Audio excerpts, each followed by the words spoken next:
Hi guys, welcome and welcome back. If you're new here, my name is Bola Harrison. Kindly stay, keep watching, enjoy, and guys, please don't forget to hit the subscribe button. So in today's video, I'll be talking about common reasons for Czech Republic visa denial. You must have heard or you must have seen a couple of people complain that visa get denied and they don't know why. Sometimes the reasons are communicated to you or to the person in the rejection decision letter, but it's always written in the country's language. Especially if it's an European country, it will be communicated to you in the language of that country. Now in the case of Czech Republic, there are various reasons why your visa could be denied. Sometimes it's just simply because the embassy is raving mad. Other times it's just for other genuine or valid reasons, and I'm going to talk about some of them. So I've had a couple of people whose visas have been denied for this Czech embassy, for this Czech application process. They are students. I don't know about work visas, but I'm going to speak from the point of view of students. The one that I know of, I'm not affiliated to the embassy. I do not work with the consular. I am not related to the consular. Neither do I work in the Czech Republic embassy in Nigeria or any other place. So I have seen that these are common trends among those who have gotten their visa rejected, and I'm going to share them with you so you can also package your documents and your own application properly to avoid this mistake. They are mistakes that anybody can make. Now, on the day of your interview, if you get to the Czech embassy and they are checking your document and any document is missing, you'll be bounced out. Yeah, bounce them out. You would be asked to go out, which means that that appointment has been wasted. And if you suffered, if you went through student mode or you went through personal booking to get that appointment, trust me, it's gone. That's the end. Lately, we discovered that those that are on student mode are giving like a preference for rebooking, which means that the embassy gives you a new date. But that's not, like, you want to avoid spending money, spending time, wasting time, and then getting to the embassy and being told to go back or being denied even though you are allowed to enter. So the first reason that I'm going to say is a weak purpose of stay. This weak purpose of stay is tied to my second reason, which is inability to convince the consular and the Ministry of Interior of your purpose of visiting or coming to Czech Republic. If you're coming to Czech Republic as a student, when you are filling your application, you must have feel that you are coming as a student, or you feel the Czech embassy, why do I keep saying embassy? Or you feel the Czech Republic application form for long stay visa. Now, another thing you are going to go with, you know already, your academic documents. Not your academic like your WAEC and everything, like the document the school sends to you. That's your academic document you'll take along with you. But we also know that it does not end there, because you have to do an interview with the consular from the embassy, who interviews you to check your purpose of coming down to Czech Republic. Now that purpose of stay is what I'm talking about. If that purpose of stay is weak, or you do not successfully convince the consular that you are going to Czech Republic to study, your visa will be denied. It's one common reason. Let me explain further again.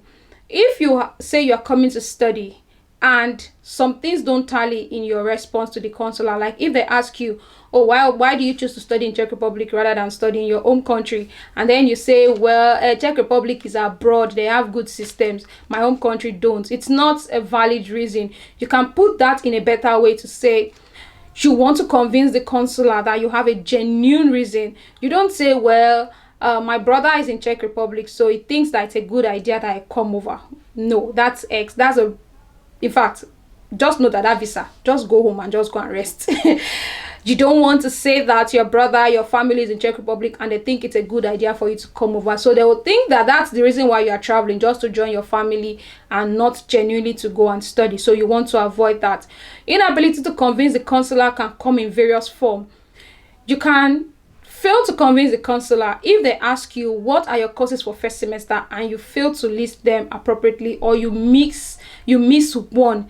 If you have 5 courses and you list 2 and the consular tells you to go ahead and keep listing, and you list and that's where you just get stuck on, they will deny the visa, because it means that you are not really aware of what you are going to study. Now this brings me to my third point. Another reason that could get your visa denied is lack of knowledge of your studies or your curriculum. If you are to study 10 programs in your first year, 5 in first semester and 5 in second semester, and the consular asks you, can you please tell me some of the courses you are studying, and you cannot really genuinely provide them or answer them or list them to her or him, then trust me, that's consular will not give a positive response back to the Ministry of Interior in Czech Republic.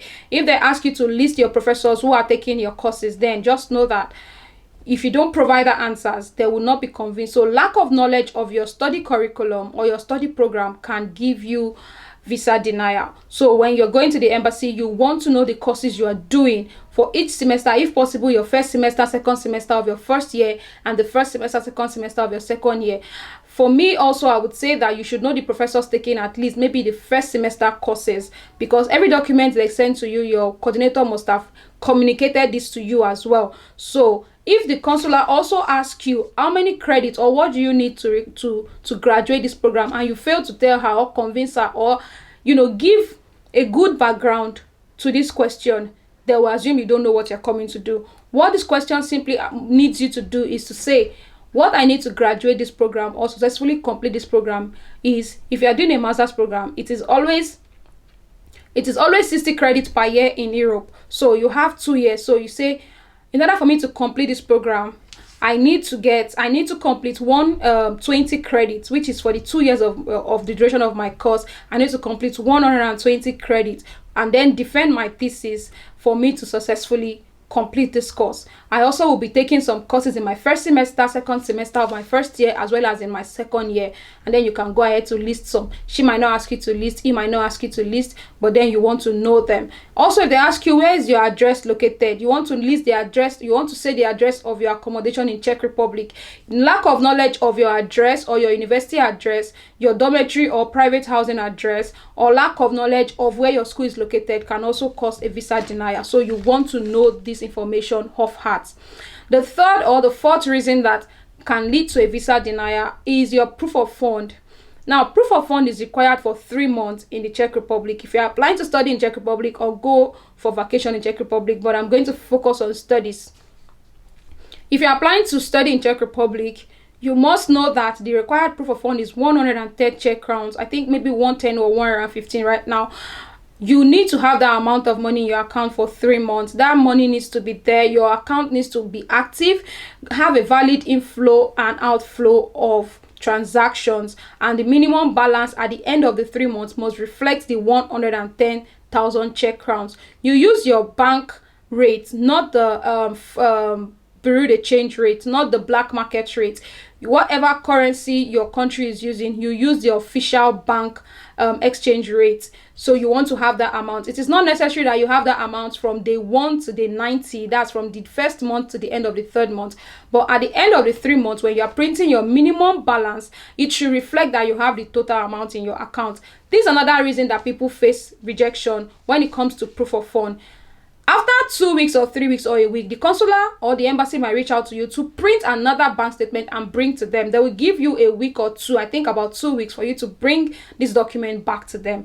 Now, if you fail to bring that new proof of fund they requested, you might get a rejection. And if you bring it and your minimum balance has been reduced drastically from what you submitted earlier, you would also get a rejection.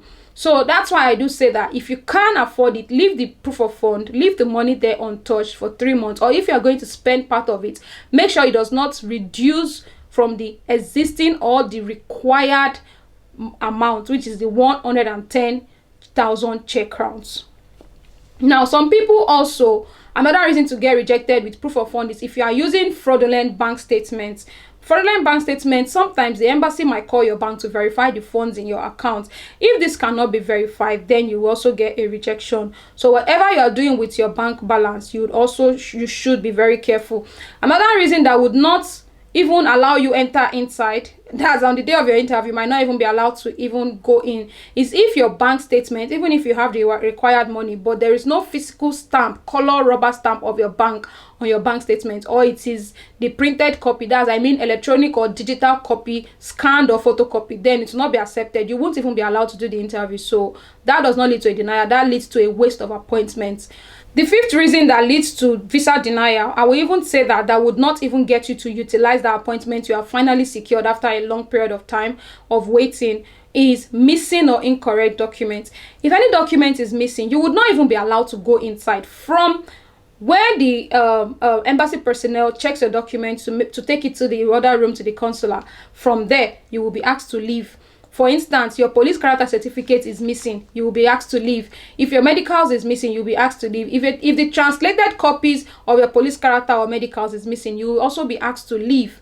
If any document is missing, you will not even be allowed to do your interview. Talk more of getting rejected. You will be asked to leave. That appointment has wasted. That time you've waited, the whole thing is just a waste.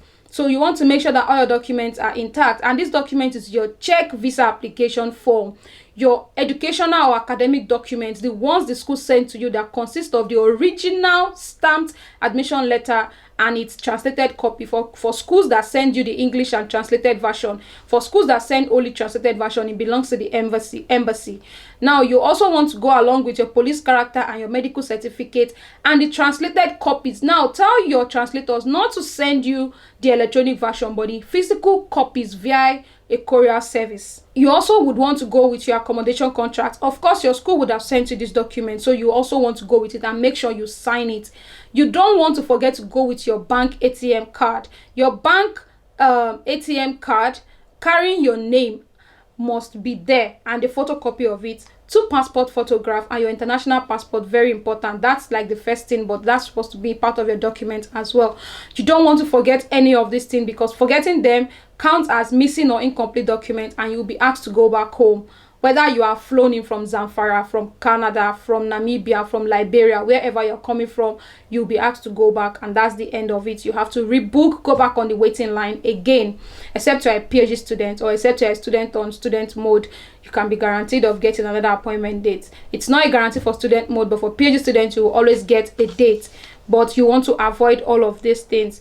So these are the common reasons for denial when it comes to applying for Czech visa as a student. You want to make sure that all your documents are intact. And if you are a worker, you want to make sure that you have your employment contract, you have accommodation contract, you have your proof of fund or a sponsorship letter from your organization. You want to make sure that you have your police character certificate, your medicals, and the translated version or copies of this document. Current means that if you don't super legalize or you don't legalize, then you will not be allowed to use these documents. These are the common reasons that I'm aware of. The consular is the middle point or the middleman between you and the Ministry of Interior in Czech Republic. Convincing the consular means that whatever the consular gives as a response or remark to the Ministry of Education or to the Ministry of Interior in Czech Republic is the final say. They are not the one who decide if you get the visa or not, but you want to make sure you convince them. So that's everything, guys. Please don't forget to give this video a thumbs up. Leave your comment below in the comment box. Subscribe, and guys, lastly, please share. I'll see you in my next video. Enjoy the rest of your day. Bye bye.